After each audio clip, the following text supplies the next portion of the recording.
Back to my YouTube channel Python blog and related to education person. Guys आज मैं आपको बताने जा रहा हूँ दुनिया का सबसे बड़ा तानाशाह एडोल्फ हिटलर की बायोग्राफी। तो गाइज स्टार्ट करते हैं हम एडोल्फ हिटलर की पूरी बायोग्राफी स्टार्ट करते हैं। एडोल्फ हिटलर का जन्म 20 अप्रैल 1889 में ऑस्ट्रिया में हुआ था। यस, एडोल्फ हिटलर का जन्म 20 अप्रैल 1889 में ऑस्ट्रिया में हुआ था। ठीक है, याद रखना। वह अपने माता पिता एलोइस हिटलर और क्लारा पोल्ज़लर के चौथे बच्चे थे। यस, वह काफ़ी बार अपने पिता से लड़ते थे। क्यों लड़ाई का कारण क्या होता था? लड़ाई का कारण यह होता था कि हिटलर को फाइन आर्ट में अपना भविष्य बनाना था और उनके पिता ने उनको इसकी मंजूरी नहीं दी थी। तो इसी बीच इसी वजह से थोड़ी बहुत नोक-झोंक हो जाती थी उनके बीच में।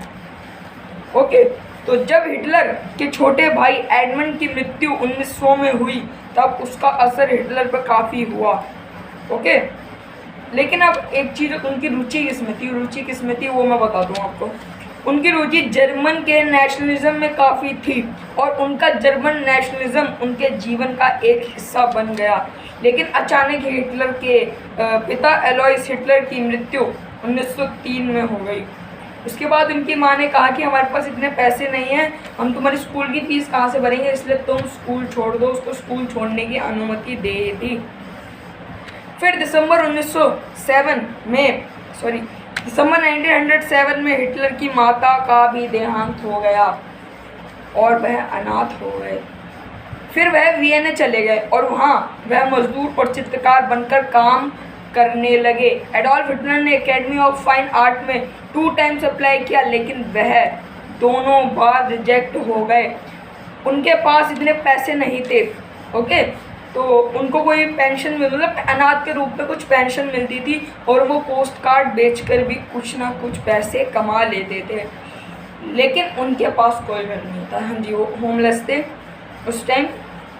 और आगे बढ़ते हैं। उसके बाद हिटलर 1913 में जर्मन आर्मी में अप्लाई किया और 1940 में वह आर्मी में भर्ती हो गए। यस, आर्मी से जुड़ गए, वो आर्मी में चले गए। यस, वह एक बार लड़ते लड़ते घायल भी हो गए। यस, उन्होंने कई मेन लड़ाइयों में, जर्मन की कई मेन लड़ाइयों में, आपको तो पता था वर्ल्ड वॉर स्टार्ट हुआ था 1914 में स्टार्ट हुआ था, 1918 में ख़त्म हुआ था। हाँ, तो उन्हीं की कुछ मेन लड़ाइयों में एडोल्फ हिटलर ने हिस्सा लिया और एक बार तो वो लड़ते लड़ते घायल भी हो गए। ठीक है, उसके बाद उनको वीरता के लिए iron cross first class and black bond का बैच भी मिला। लेकिन 1918 में जर्मनी ने अपनी हार स्वीकार कर ली। तो हिटलर को बहुत दुख हुआ क्योंकि वह जर्मन से बहुत प्यार करते थे और उनको लगा कि लीडर्स ने जर्मनी को धोखा दिया है। अब हम दूसरे पेज पर आ जाते हैं। ठीक है, पहले फर्स्ट वर्ल्ड के बाद वह वापस म्यूनिख चले गए और वहाँ आर्मी में इंटेलिजेंस ऑफिसर के तौर पर काम करते गए। यस, काम करने लगे वो आर्मी इंटेलिजेंस ऑफिसर। ओके, और वह सितंबर 1909 में उन्होंने जर्मन वर्कर्स पार्टी ज्वाइन कर ली। मेन कंसेप्ट यहाँ से स्टार्ट होता है।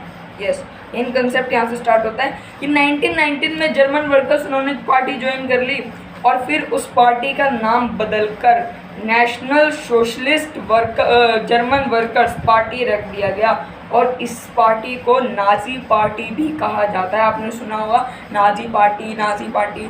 तो आपके मन में विचार आया होगा कि भाई नाजी पार्टी क्या है, तो मैं बता दूंगा। नाजी पार्टी जर्मन की सोशलिस्ट जर्मन वर्कर पार्टी का नाम था नाजी पार्टी। यस, और आपको बता दूं तो हिटलर को बहुत ही पावरफुल स्पीकर कहा जाता था। उनकी स्पीच में इतनी जान होती थी ना, बहुत जान होती थी उनकी स्पीच में। वो अपनी स्पीच में ट्रीटी ऑफ वर्साइलेस, विरोधी नेता मार्क्सिस्ट और ज्यूस के खिलाफ आवाज़ उठाने लगे। है जब वो अपनी स्पीच देते तो इन्हीं के बारे में ज़्यादातर वो बोलने लगी। 1921 में वह नाजी पार्टी के चेयरमैन बन गए। नाजी पार्टी के बताओ, और उनको एक बार गिरफ्तार भी कर लिया गया था। उन्होंने अपनी स्पीच में राजविद्रोह किया था, यानी कि भड़काया था कि ये चीज़ सही नहीं है, हम जो हमारी पार्टी बनेगी वो सही करेगी। तो उनको 9 महीने इसके लिए जेल में काटे उन्होंने 9 महीने। ठीक है, फिर उसके बाद जर्मन में द ग्रेट डिप्रेशन आया और जर्मनी के लाखों लोग बेरोजगार हो गए। This is a main point. बहुत तगड़ा ये डिप्रेशन आया था, द ग्रेट डिप्रेशन। जर्मनी में लोग बेरोजगार होने लगे, सड़कों पे आ गए लोग। यस, और हिटलर ने इसी चीज़ का फ़ायदा उठाया और उसने अपनी स्पीच में कहा, एक बार उसने फिर से स्पीच दी और कहा कि हमारी पार्टी तुम्हें रोज़गार देगी। ठीक है, तो हमारी 1932 में हिटलर प्रेसिडेंट के लिए खड़े हुए और उनके विरोधी थे पॉल वॉन हिंडनबर्ग। यस, और हिटलर दोनों इलेक्शन में सेकंड स्थान पर आए और उन्हें 36% वोट मिले। वह राजनीति में बहुत अच्छे थे। यह देखकर हिंडनबर्ग ने उन्हें चांसलरशिप दे दी और यह हिंडनबर्ग की सबसे बड़ी ये हिंडनबर्ग की सबसे बड़ी गलती थी जो उसने हिटलर को चांसलरशिप दे दी। यस, और यह उनकी सबसे बड़ी गलती थी, जैसे कि मैं बोल चुका हूँ। ओके, 14 जुलाई 1933 में नाजी पार्टी जर्मनी की सिर्फ आखिरी पार्टी बन गई। अब ये कैसे, आप सोच रहे हैं ये कैसे हुआ कि 1933 में नाजी पार्टी आखिरी कैसे बन सकती है, दूसरे विरोधी कहाँ गए? हाँ जी दोस्तों, जो हिटलर था, एडोल्फ हिटलर था, उसने अपनी सारी जो विरोधी में थी उनकी पार्टी, उनको सबको दंडित कर दिया था, किसी को मार। ऐसे ही हिटलर जर्मनी का तानाशाह बन गया। यस, तानाशाह बन गया। और 1933 से 1939 तक हिटलर ने ज्यूस को दबाने के लिए कई कानून बनाए। यस, और 1933 से लेकर 1939 तक उसने आधी से ज़्यादा ज्यूस की आबादी ख़त्म कर दी। यस, एक मिनट में अपना थोड़ा कैमरा सीधा कर लेता हूँ, टेढ़ा ना लगा। हाँ जी, अब ठीक है।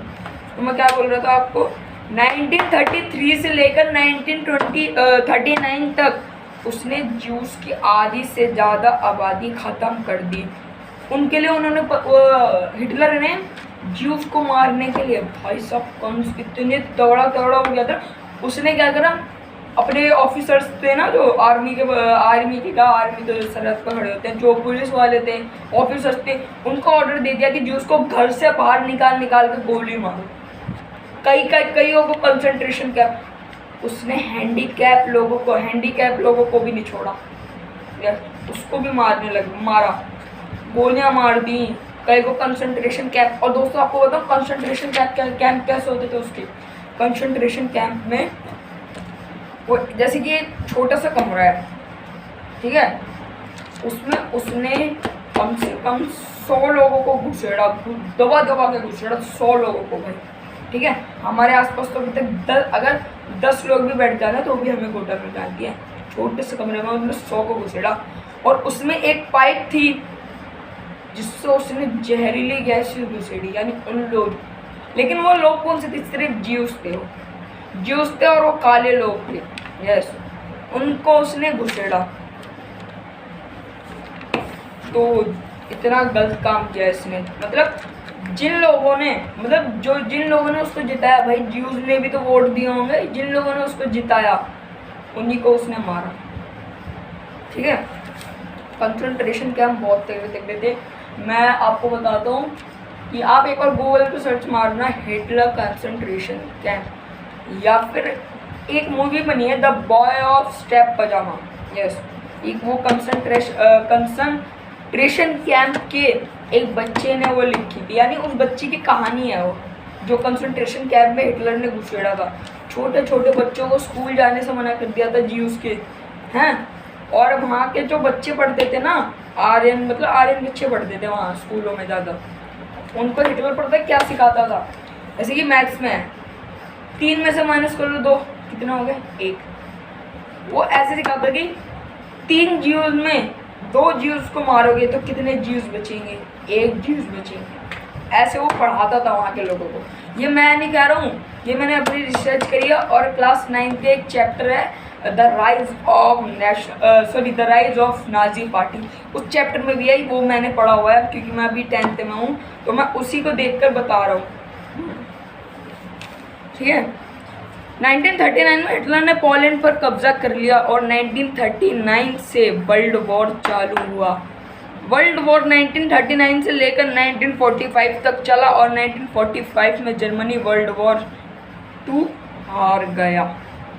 यस, जर्मनी हार गया। 30 अप्रैल 1945 में हिटलर ने कमरे में बंद करके अपने आप को शूट कर दिया और उसने आत्महत्या कर ली।